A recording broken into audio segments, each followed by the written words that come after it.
This is one of the most impressive scientific feats of the 21st century. U.S. scientists making a huge breakthrough. Se viene la fusión nuclear. Ils ont réussi. Una notizia importante.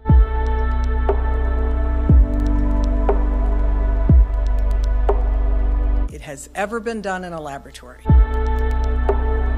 Ces recherches en fusion inertielle, elles n'ont pas une vocation initiale à créer de l'énergie.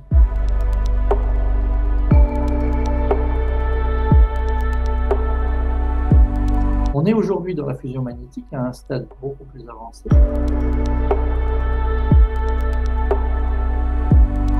Le monde privé, l'industrie, les investisseurs privés commencent à créer des startups qui grossissent assez vite, qui ont vocation à devenir les industries de la fusion du futur.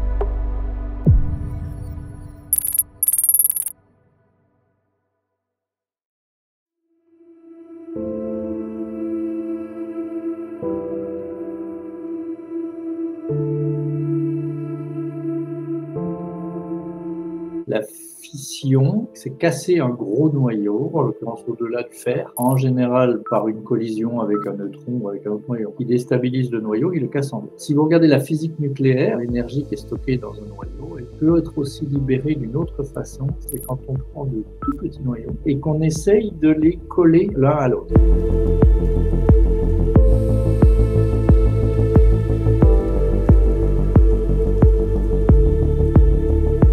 Ce sont des noyaux, ils sont chargés positivement, à cause du fait que c'est un mélange de protons et de neutrons. Les neutrons ne sont pas chargés, mais tous les autres sont chargés positivement. Donc, si j'essaye de les rapprocher, comme deux pôles identiques de même nom, ils vont se repousser. Depuis très très loin, ils se sentent et ils se repoussent de plus en plus je me rapproche. Or, si je veux faire entrer en ligne de compte la réaction nucléaire, il faut que j'aille suffisamment près pour qu'une autre force se mette en jeu et les attire cette fois-ci, et puis les fasse se fusionner. Donc, il faut les accélérer très fortement, de façon à ce que, dynamiquement parlant, ils aient assez d'énergie pour vaincre ce qu'on appelle la fusion coulombienne.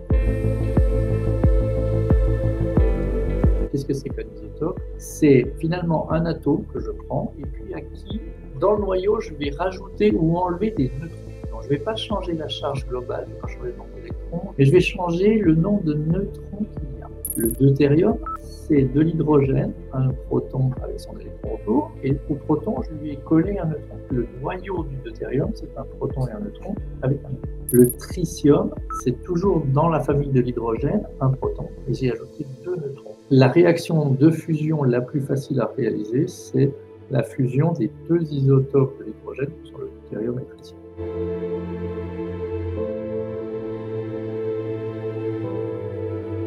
Si je veux faire de la fusion, il faut que je crée les conditions de vitesse entre les particules. Qui dit vitesse dit énergie, qui dit énergie dit température. Pour faire ça sur Terre, il faut mettre le mélange de matériaux qu'on veut faire fusionner à une température entre 100 et 150 millions de degrés.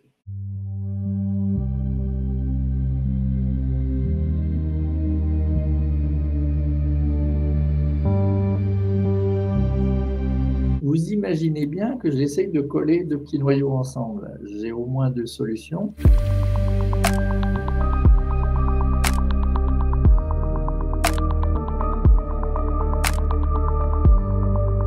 Pour mimer le soleil, on ne va pas pouvoir faire un nuage suffisamment large pour qu'il s'effondre sur lui-même. On peut quand même prendre un petit peu de mélange de deutérium, une petite bille, et puis l'écraser très fort. Alors, comment on fait pour l'écraser très fort? Les pistons, ça ne va pas marcher. Mais par contre, les faisceaux laser, ça va marcher. Donc c'est le principe de la fusion inertielle, c'est en fait de prendre une petite bille, puis d'un seul coup de la comprimée par une pression radiative extrêmement violente, très rapide, et à ce moment-là, elle va s'effondrer, la densité va monter, la température va monter, la fusion elle s'enclenche.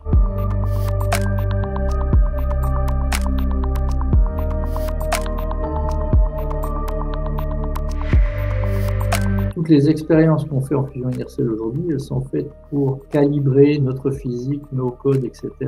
dans tout ce qu'on appelle le programme de simulation de la dissuasion nucléaire. Pour savoir simuler une arme, savoir simuler comment une amélioration X ou Y sur une bombe atomique va fonctionner. Les installations qu'on a mises en place, y compris le NIF à Livermore, ne sont pas faites pour faire ça de façon périodique, répétée, etc. Honnêtement, les installations ne sont pas faites pour, a priori, se développer vers de l'énergie.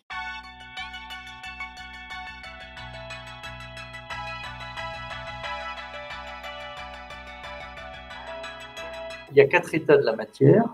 L'état solide, l'état liquide, l'état gazeux. Ça, c'est connu, reconnu de tout le monde. Il y a un 4e état de la matière. Si vous continuez à chauffer un gaz, en fait, il va se transformer dans ce qu'on appelle un plasma. C'est un gaz qui a été tellement chauffé que les collisions, cette fois-ci, entre les atomes eux-mêmes, épluchent le cortège électronique des atomes. C'est-à-dire que d'un seul coup, le fait que les atomes se tapent les uns contre les autres, quand la vitesse, quand l'énergie est suffisante, les électrons vont être éjectés. C'est-à-dire qu'on va commencer à faire un mélange, une soupe de noyaux et d'électrons, mais ils ne sont plus attachés les uns aux autres.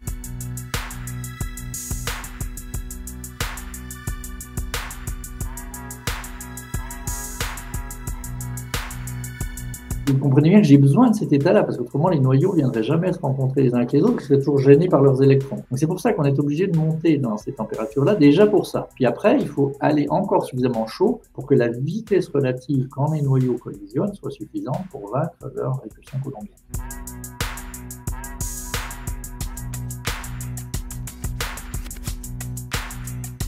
Imaginons que c'est un noyau de deutérium et tritium, les 2 isotopes de l'hydrogène, qui fusionnent. Ça va créer un noyau d'hélium et un neutron. Tous les deux portent beaucoup d'énergie. Ils ont de la vitesse, ils ont de l'énergie avec eux. Cette énergie qui est générée finalement, qui est l'énergie cinétique des particules collectivement, ça représente de la chaleur. Quand une particule chargée rencontre un champ magnétique, elle va se faire piéger par ce champ magnétique. Voilà, j'ai créé une bouteille, parce que si je suis assez intelligent pour faire une ligne magnétique qui se referme sur elle-même dans une géométrie finie, la particule, elle va tourner, elle va jamais pouvoir s'échapper de son champ magnétique. Je vais la chauffer, et s'il y en a plusieurs, et qu'on va finir par se rencontrer. C'est le principe de base. Pourquoi ça fuit? On parlait tout à l'heure de récupérer un peu d'énergie, parce que quand même c'est un milieu très très chaud, très turbulent. Si je chauffe la casserole d'eau, on voit très bien que ça boue, etc. Donc le simple fait que le milieu soit chaud va faire qu'une partie de cette énergie va bouillonner et va sortir. C'est ça qu'on va utiliser.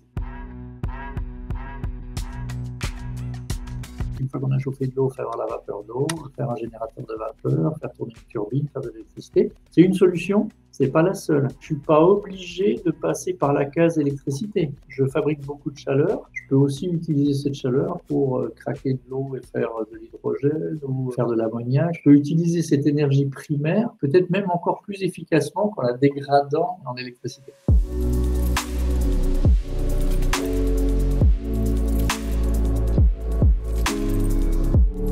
L'idée, c'est évidemment de récupérer plus que ce qu'on a donné, sinon ce serait idiot. Jusqu'à présent, la fusion magnétique a créé des machines qui ont atteint ce qu'on appelle le facteur d'amplification de 1, c'est-à-dire qu'on a juste récupéré autant qu'on avait mis. La fusion inertielle, dans sa petite capsule écrasée, elle a réussi à faire 1,5, c'est-à-dire qu'elle a réussi à avoir 1,5 fois plus d'énergie que ce qu'elle avait mis dans le système, sur un coup. On est aujourd'hui dans la fusion magnétique à un stade beaucoup plus avancé. On est dans un stade où, volumétriquement parlant et sur des temps longs, on va être capable de créer 10 fois plus d'énergie que ce qu'on fait. C'est-à-dire qu'on va injecter 50 millions de watts pour chauffer le nucléaire et on va récupérer 500 millions de watts de la réaction de fusion. Donc on est au niveau d'une puissance de type réacteur nucléaire déjà. Donc on est sur un prototype à vraie grandeur, à échelle 1, de ce que sera le futur réacteur.